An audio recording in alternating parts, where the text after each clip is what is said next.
I think that you have the assumption that when other people are mad, it's an indication that you did something wrong. People are allowed to be mad, and it doesn't have to be your fault. Hey everybody, before we start the show, I want to make a couple disclaimers. This show does cover a wide variety of topics related to mental health and life in general, and some of those could be sensitive for you. I want to simultaneously encourage you to be brave in consuming difficult content, but also respect and recognize your limitations. So please use your best judgment.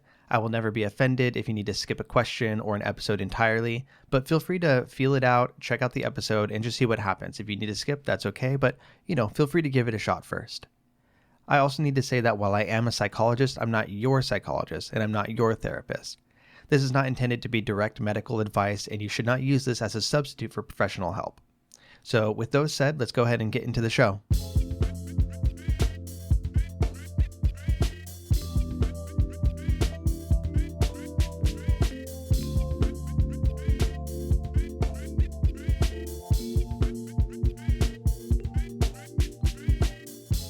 All right. Hello, friends of all varieties. This is the Hardcore Self-Help Podcast, episode 356. I'm your host, Dr. Robert Duff, aka Duff the Psych. I make mental health content for real people just like you. And today I have a question and answer episode with two very interesting questions from listeners like yourselves. If you would like to send me in a question for the show, please send me an email to duffthepsych@gmail.com or use the contact form at duffthepsych.com to send in a question. I do not tend to take questions from social media because that's a little bit harder for me to keep track of. So if there's something you want to ask, please send it via email.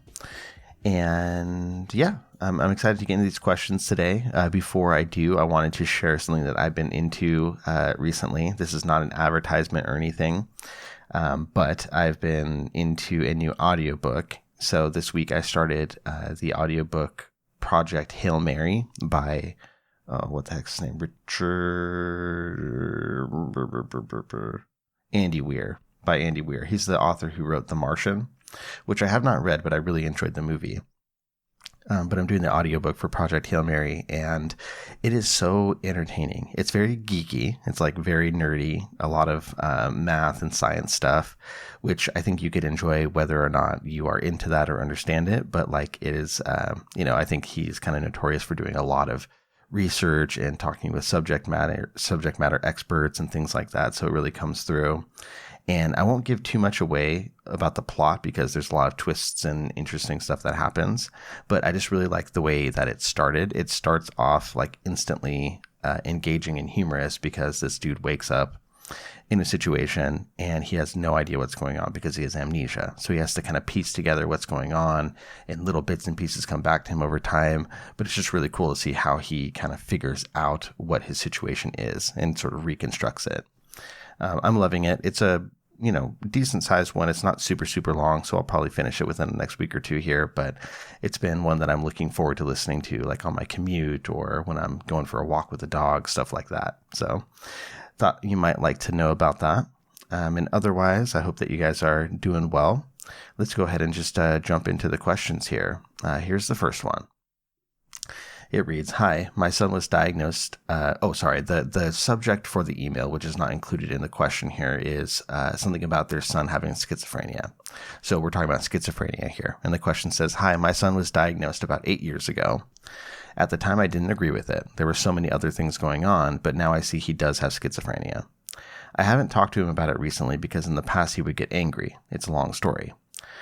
I'm seeking help on what I can do to help him see his condition, to help him understand his condition, and that there are ways to manage and learn to live and function without having to take meds. Meds are absolutely not an option for him. I'm afraid for his safety. Please help me or give me therapists who specialize in no med treatment or resources I can look for help." And then I asked a follow-up question. I shot an email back saying, "Why are medications not an option?" And she wrote, "He's against taking any prescription, always has been since he was a kid. For me to suggest meds can help him would close his mind up and shut him down to listening to anything else. 8 years ago, we picked him up. He had spent a week in Pine Rest, which I'm assuming is a hospital of some type. His dad, my ex, left a decision up to me for him to stay and take lithium, which is not exactly the first-line treatment for schizophrenia, but aside. At the time, I thought there was more going on. I had a strong feeling my son's pot was laced with something that put him into a psychotic episode. He had never had an episode before. It's a long story, and a long story that would explain why I thought it wasn't schizophrenia. And then she lists some people that are people who share their experience about not using medications, and she wants to know more about, how people live a functioning life without taking medications. And then how can I get my son to be open to the people he thinks are out to get him? It's only real to him, and he uses these delusions or hallucinations, and how he can use these to tell him what's going on inside of himself. So yeah, that's kind of the paraphrasing of the question follow-up question. So basically somebody whose son has schizophrenia has been diagnosed with it before, but there were some questions about that. And now at this point, he's not doing too well. And the mom wants him to get some help, but he's very close to medications. So to the person who asked this question, thank you. I really appreciate you reaching out and for the follow-up information. I understand and appreciate that you're doing this out of care for your son and that you care about him enough to try to dig for options and, see what possibilities are out there. And I think he's very lucky to have family that cares about him and what he's experiencing, and that you haven't simply just cut him out because it's more convenient to do that. Now, schizophrenia is a very tricky disorder. Let me start by breaking down exactly what it is. So, schizophrenia is what you might call a psychotic disorder, meaning it's a type of mental health disorder that causes psychosis, a break from reality. And the criteria for schizophrenia are that over a 1-month period, and that is 1 month without intervention. The period can be shorter when you do have interventions like medications, etc. But over a 1-month period, the person experiences 2 or more of delusions, hallucinations, and we've talked about those. So delusions are things that are not beliefs that are not necessarily true to everybody else, but they are true to this person. So for instance, delusions of being persecuted by other people, delusions that you're being stolen from, delusions of grandeur, like that you're a very important figure in the world when that's not necessarily the truth on the outside, things like that. Or hallucinations, so seeing things or smelling things or hearing things that are not there, hearing voices, seeing people that are not there, etc. So delusions and hallucinations, disorganized speech, which is sometimes referred to as word salad, which is kind of a, I guess, maybe mean way of saying it, but speech that is disjointed, it is loose in terms of its associations, meaning it's hard to follow along with what the person is talking about. So disorganized speech, grossly disorganized or catatonic behavior. So when they say grossly disorganized behavior, this is kind of what you might see if you've ever seen somebody who probably has schizophrenia in public. For instance, somebody that's living on the street, when they have, disheveled clothing, they're acting in ways that are strange and odd from your perspective. That would be what we consider disorganized behavior. And catatonic behavior is an interesting one. And this is one that I have seen more rarely, but I have seen it in clinical practice, where somebody is essentially in low power mode. They shut down, they're hardly moving, hardly talking, almost catatonic. And then the last one is negative symptoms. So things like diminished emotional expression. So you might see a very flat affect, meaning they just don't show any emotional expression on their face, or lack of volition. They don't do things. They don't do things for themselves.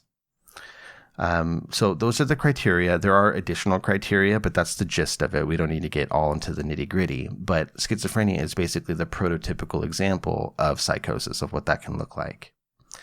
And there are a few reasons that schizophrenia can be particularly challenging.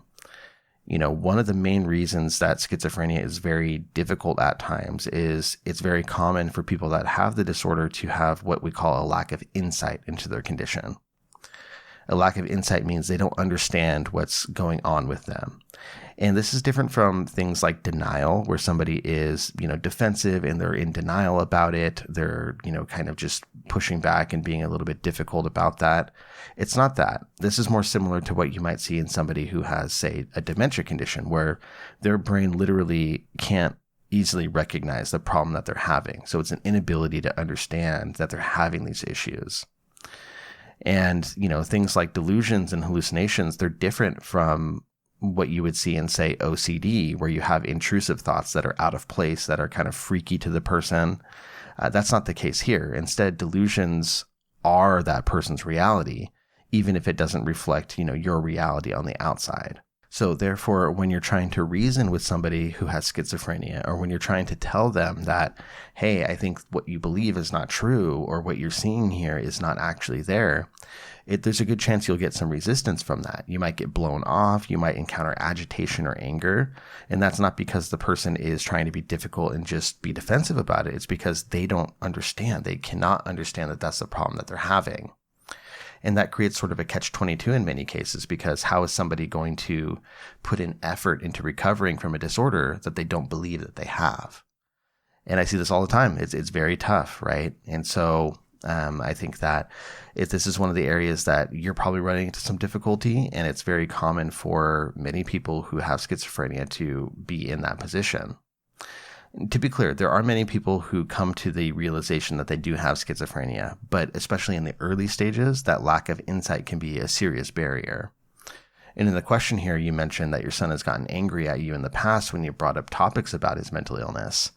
That's common, and it's a very tough thing to know how to navigate as a family member. You want your loved one to have help and support, but you also don't want to push them away by suggesting too much and sort of getting too close to the issue so that they pull back.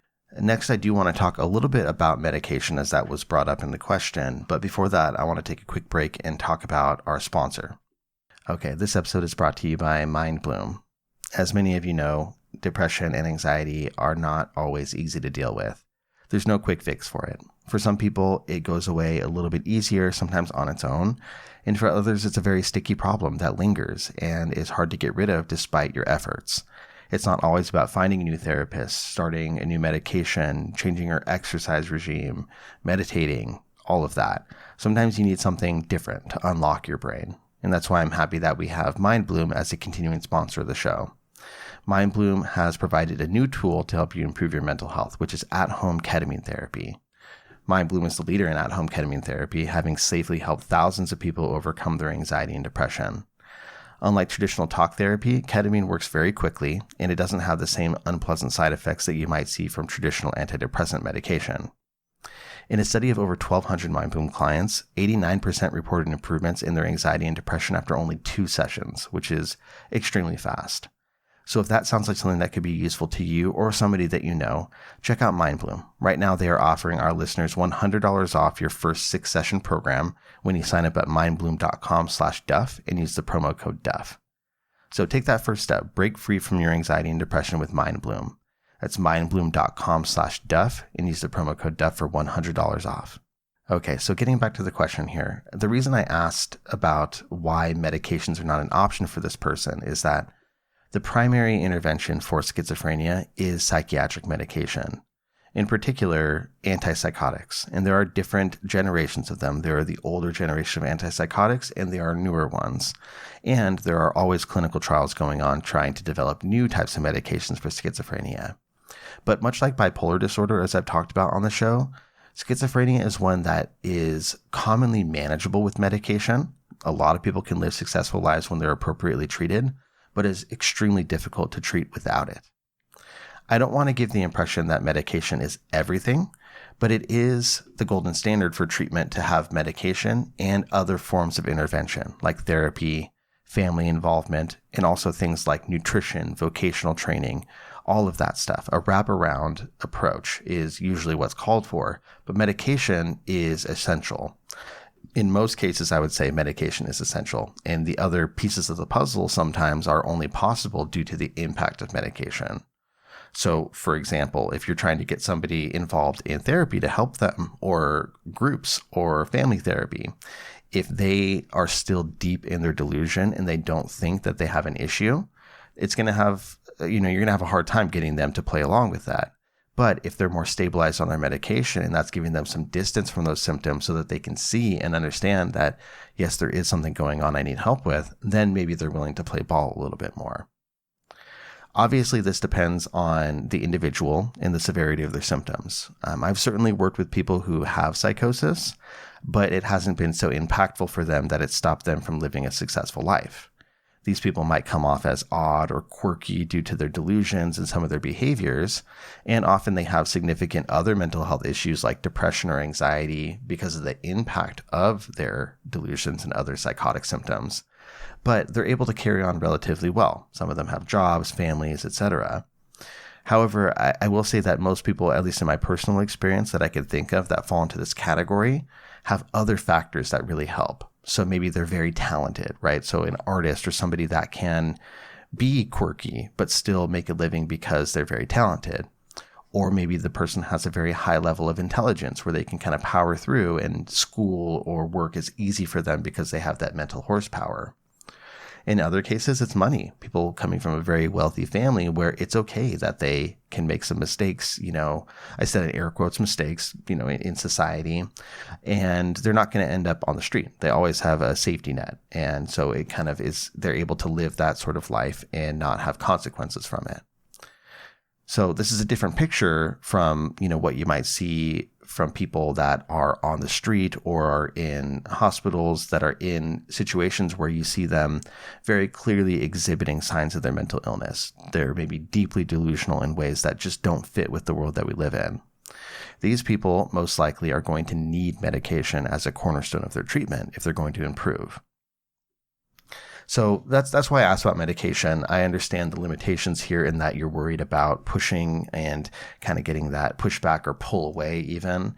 But for most people, medication is a very important aspect of this. You mentioned in the question that this seemed to occur about 8 years ago when he had pot that maybe you feel like was laced with something. I want to first say that the reports of marijuana being laced with other substances like fentanyl and things like that, be careful with those. They are very overblown.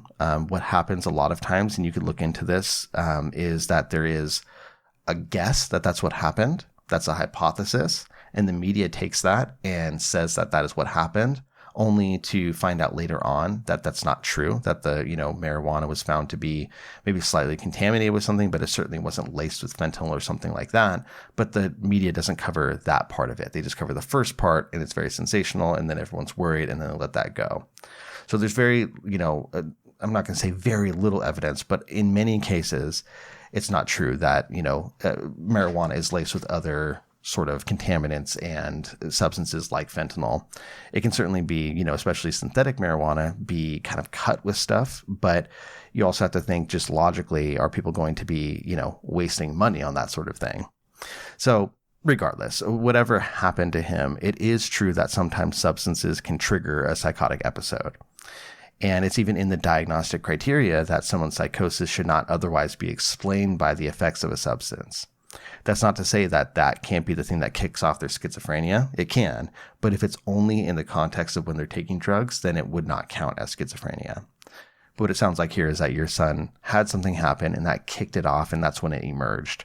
And that's how it works. We understand that schizophrenia follows that diathesis stress model that I've talked about before, where there's a genetic vulnerability. Somebody is predisposed to the disorder, and then some sort of event activates it. And that could be a trauma, that could be a physical thing, that could be, use of a substance that kicks things off.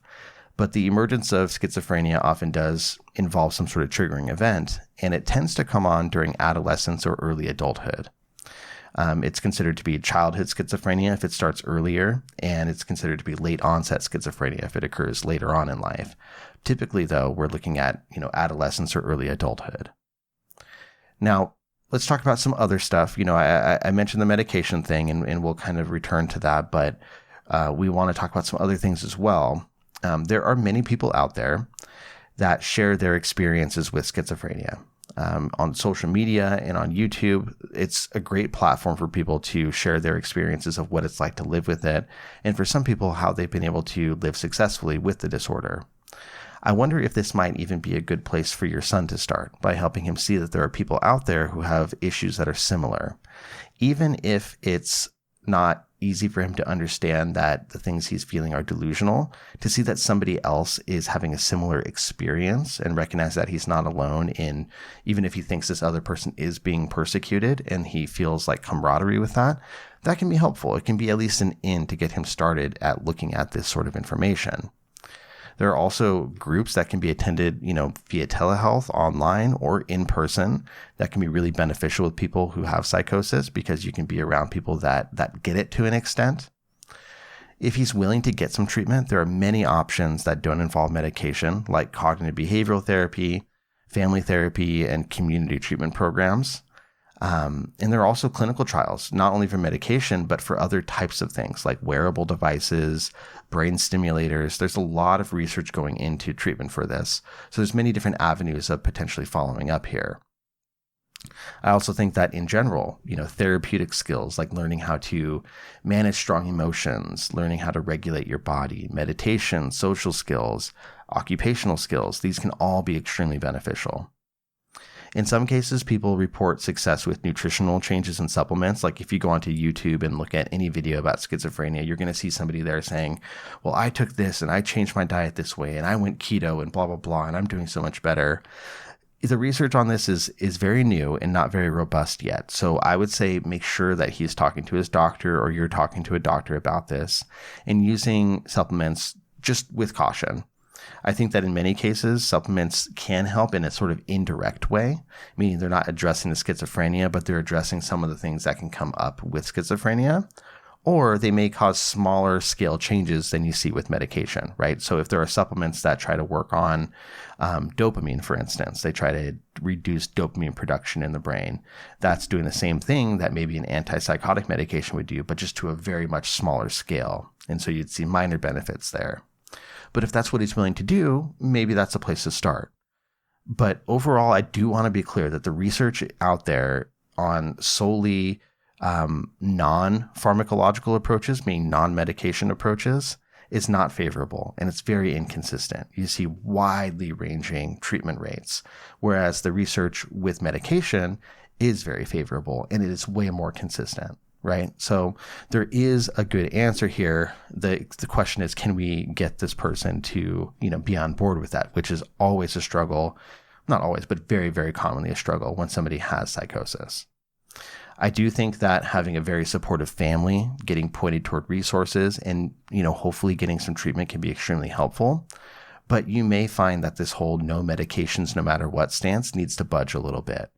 Unfortunately, at times, when the person can't engage with treatment or can't engage with anything that you might try to help out, and it seems that they do need medication, but they're unwilling to, unfortunately, sometimes that leads to a hospitalization, like you talked about in your question.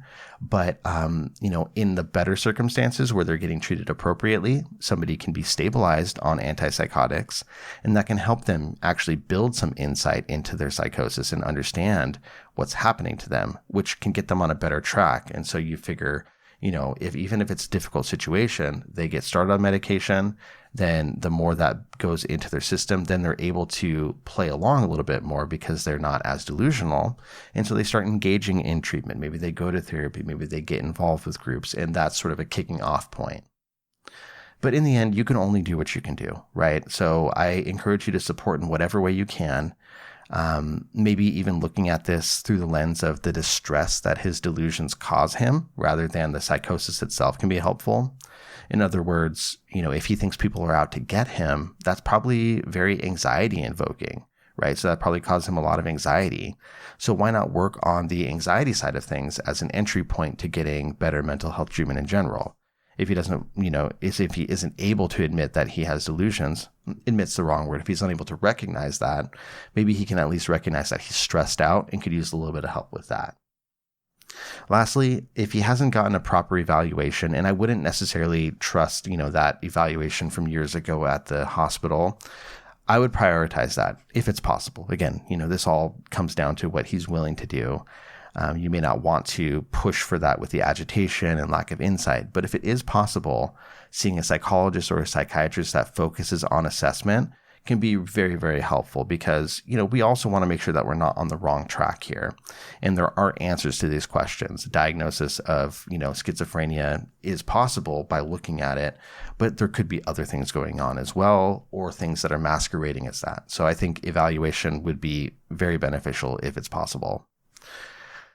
But yeah, that's what I have to say about this one. I wish you the best of luck. I know it's a tough situation, and I don't blame you for feeling like it's a tough situation. But I really appreciate that you care and that you're trying to do the best that you can for him. So good luck, and hopefully this gives you some ideas to work with. All right, so before we get into the second question, let's talk about our other sponsor. This show is brought to you by BetterHelp. This is a topic that I am feeling today because I feel like I've been doing therapy and assessments and talking to other people and helping other people throughout the entire week. And I find for myself that it's very easy to get caught up in just focusing on what everybody else needs from me. And maybe you feel the same way, not taking a moment to think about what you need for yourself. And when we spend all of our time giving, it can leave you feeling stretched thin, burned out, and sometimes depressed. And therapy is a great way to find the tools to provide more balance in your life, so you can keep supporting others without sacrificing yourself and leaving yourself behind. So if you're thinking about getting therapy, give BetterHelp a try. BetterHelp is entirely online. It's designed to be convenient, flexible, and suited to your schedule. All you have to do is fill out a quick questionnaire, and that'll get you matched with a licensed therapist. You're able to switch therapists at any time for no additional charge. And it's very convenient. You could do it from home. You could do it from the office. You can do it while you're over at a friend's house, anything like that. So if you want to find some more balance with BetterHelp, I encourage you to do so. Visit betterhelp.com/duff today and get 10% off your first month. That's BetterHelp, HELP.com/duff for 10% off your first month. Okay, with that said, let's go ahead and get into the second question here. Okay, so second question reads, Hi, Dr. Duff. I have a communication and self-respect problem. I opt towards making people around me happy and deal with any discomfort I have on my own. It's made me perpetually exhausted, and I don't know respect myself, meaning I don't know myself and I don't respect myself. When there's some kind of conflict at work, romantic relationships, roommate relationships, family, etc., I instinctively diffuse rather than support my own needs so I don't push others away. Something to note is that I have ADHD, which mainly shows an executive functioning overload. Because of this, when I do try to speak up, I lose track of my thoughts and go blank with the stress. I end up feeling stupid and evil for causing a conflict I can't even back up my feelings with in a way that others understand. I want to accept my shortcomings, really love myself, and stop shutting down my own needs so people don't leave me. If you have any advice, I would greatly appreciate it. Thank you for reaching out. This is a very good question, and I'm glad to hear that you are looking for ways to take better care of yourself. What you're describing is pretty common, I'd say. Everybody responds to conflict differently. Some people get heated. Some people are very avoidant. Some people do what you might refer to as fawning, where basically they try to appease people, smooth things over, and get back to status quo as quickly as possible because that's what makes them feel safe. I'll also say that, you mentioned the ADHD part, which we'll come back to, but for anybody, when you are feeling overwhelmed, emotional, when you feel a little bit of that anxiety or fight or flight, your brain literally has a hard time doing, kind of complex reasoning, and you are more in survival mode. So it's hard to think in that situation for anybody, but when you have other issues on top of that, it can definitely become harder. It sounds like what you're describing here is a long-term issue for you and one that's getting in the way, that's impacting not just romantic relationships, but also work, family, things like that. So I'm glad that you're paying attention to it. I think it's worth paying attention to. The first thing I'm going to suggest to you is probably pretty obvious, and I don't know that you are not doing this yet, but I think that you would be a fantastic candidate for therapy. The reason I think so is that you already have a good deal of self-awareness. You already have a desire to improve. And you've also identified some areas that you would like to make progress, such as in your self-concept. And so with therapy, you might be able to dig into that perception you have about yourself, that kind of negative self-evaluation, and learn more about the origins of where this self-concept issue started. And with that, you can build some insight and better understand yourself like you're asking for. But aside from therapy, I think that's an obvious one. Aside from therapy, I think there are some other areas that you could focus on as well. For one, you might make a point to start challenging yourself in small ways to set boundaries and hold firm to them. I think that would be a good first step. And you may want to start small and kind of build from there. So for example, let's say that a roommate gets on you about something related to the place that you live, like maybe there were dishes left on the sink, or asks if you can take care of something that really is a shared responsibility or not your responsibility. Rather than just sort of fawning and saying, yeah, of course, I got it, sorry, you might take this as an opportunity to say, you know what? No, I don't have time for that today. When it's my turn or my week, I'll definitely take care of it. But this week I can't cover that. And not apologizing for it. I know the tendency is to be like, I'm sorry, I can't. I know it's hard, but I'm not going to be able to. But trying to push yourself to, in these little ways, stand by these boundaries. Now, this is an arbitrary example. I have no idea if this is, representative of your situation, but try to think about the kind of person that you would like to be and take small steps toward becoming that person. You can also be open about what you're trying to do with people. If people expect you to behave a certain way because that's just how they've come to know you, there could be some pushback or strong feelings when you start standing up for yourself. And that's okay. It doesn't mean that you're doing something wrong. It doesn't mean that you're doing the wrong thing. It just means that people don't like change. I think that the way you communicate, your approach and what you're doing here will be different depending on what audience you're speaking to. But for example, you could say something like, hey, I know I'm usually quick to just smooth things over, but I'm trying to get better about that. So I need to be honest. I'm not comfortable with, being asked this or whatever, insert situation there. But, being honest about it, acknowledging it, saying, hey, I know that you expect me and it's on me. I tend to just say yes to this, or I tend to go along with it. I tend to not say anything, but I'm trying to change. I'm trying to do better. So as part of that, I need to tell you X, Y, Z.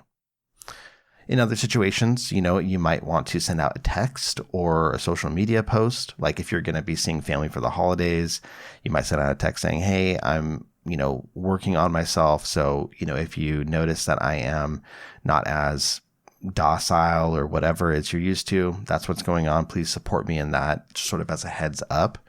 Or on social media, if you want to tell all your friends like, hey, I'm working on myself, new year, new me, I'm doing this. All of that is fine. Whatever makes sense for your situation. But there's nothing wrong with being honest about the fact that you are realizing your tendency to appease others and, for lack of a better term, be a little bit of a doormat is putting you in a bad spot emotionally. The other thing you want to recognize is that you don't have to have one-shot conversations, right? Where you have to say things perfectly and that's your only chance. Even if you initially kind of got swept up and maybe agreed to something or didn't speak up for yourself when you feel like you should have, you can always return to that. You can always come back and say, hey, look, I know I said yes, but I wasn't really thinking straight and I've had some time to think about it and now I want to be more clear with you. You can always come back to that. There's nothing wrong with that. And same goes for the pressure that you feel from ADHD and that tendency to be overwhelmed. Just because you lose your train of thought or you're not able to perfectly express the way you're feeling and how you want to say things, that doesn't mean that your thoughts or your feelings are invalid. I think that time tends to dilate. It tends to stretch out when you're feeling stressed or overwhelmed or when you're under the gun. And just a few seconds of a pause might feel like an eternity for you.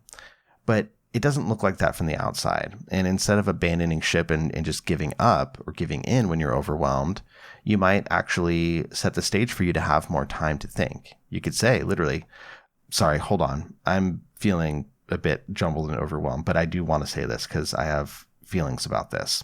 And then take a moment, just take a nice deep breath. You say, okay, hold on. Let me think about this because I want to answer you. Okay, so I'm not okay with this. And the reason for that is blah, blah, blah, right? So even in that moment, I'm sure hearing me do that, you didn't have the sense that like, oh my God, this person is drawing this out. It's taking forever. That was just a few seconds, right? Nothing wrong with that. Your job is not to manage other people's emotions. I think that you have the assumption that when other people are mad, it's an indication that you did something wrong. People are allowed to be mad, and it doesn't have to be your fault. I think that people don't like being called out for things, so being upset on their part is a normal reaction, but that doesn't mean they shouldn't be called out, and that doesn't mean you're doing anything wrong. But given that, I think that there's also a very good opportunity for some CBT, some cognitive behavioral work here. I hear a lot of potential thinking traps like personalization, where you take things personally. You assume that you are the cause of whatever's going on. Catastrophizing, where you sort of make things into a bigger deal than they are, sort of magnifying the problem that's there. And also emotional reasoning, where you feel a certain way in your heart, and so therefore that's what you assume is the truth. I have a lot of resources for this, my books, my online course, other podcast episodes. There are also many other workbooks, websites, blog posts, podcasts, all sorts of stuff out there in the world, not from me, that can help you work through these. But essentially what you want to do is kind of like a thought log. You want to identify the event, what happened to you, how it made you feel, and then from there, try to identify the faulty assumptions that you're making about the situation that drove the way that you feel. So, for example, let's say that you tried to speak up about a coworker or coworkers being distracting during the workday, right? I'm imagining you working in an office and you have some coworkers who are just like pains in the ass. They're loud, they're, kind of obnoxious, and it's hard for you to focus on your work. And so you tried to speak up about it, about them making work more difficult, but then they got upset at you, or it seemed like they got upset at you. Maybe they started ignoring you, whatever. They changed their behavior in some way and you started feeling sad and guilty. Okay, so that's what happened. That's how you felt. Why did you feel sad and guilty? Well, maybe it's because you assume that you should be able to deal with it just like everybody else, right? You're making that assumption, that generalization. Maybe you assume that you're being overdramatic. Maybe you're assuming that you interfered with their work style. Or maybe you are just interpreting their behavior as being mad at you when in reality they didn't say anything and you're not sure if they're mad at you or not, right? So jumping to that conclusion, that would also be an example of emotional reasoning, right? You feel tension, you feel guilt, you feel bad. And so you assume that what you're seeing from them is, them being upset at you because that's how you feel on the inside. You're just kind of proving that confirmation bias. So from there, you can work to break down those assumptions and challenge them. Be like, well, how do I know? How do I know that they're mad at me? Or how do I know that this is my fault or that I did something wrong? And really push back against it instead of just taking, your thinking traps as fact. Now, regarding your self-concept, I think that, again, learning more about yourself through therapy could be very helpful, as well as journaling, talking about it with people, all the things that we do to process and explore what we're going through. I think for you, maybe you also want to work on challenging yourself a bit, taking small acts of bravery in your life. That could be pursuing a new hobby. That could be taking a chance socially, putting yourself out there in some sort of way.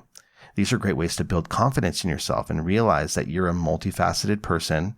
You're able to recover when you don't do things perfectly. You're able to figure out new things, and you have some degree of power in your own right, regardless of other people's perception of you. And in working on these things, you're going to have missteps. You're going to fumble here and there. You're going to have steps back and steps forward. But remember, this is all in service of you being more true to yourself and understanding more about yourself. And all of it is okay. You're going to learn more about yourself and what you're capable of along the way. So I think that you're going to be in good shape. I'm very excited for you. You deserve this.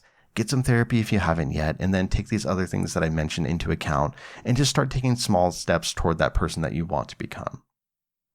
So thank you for the question. And with that, that's the end of the episode. This has been episode 356 of the Hardcore Self-Help Podcast. If you would like to see the show notes, go to duffthepsych.com/episode 356. If you would like to send me a question, send an email to duffthepsych@gmail.com. And if you'd like to review the show, I will love you forever. Thank you. Take good care of yourselves. I will see you for the next episode. Bye.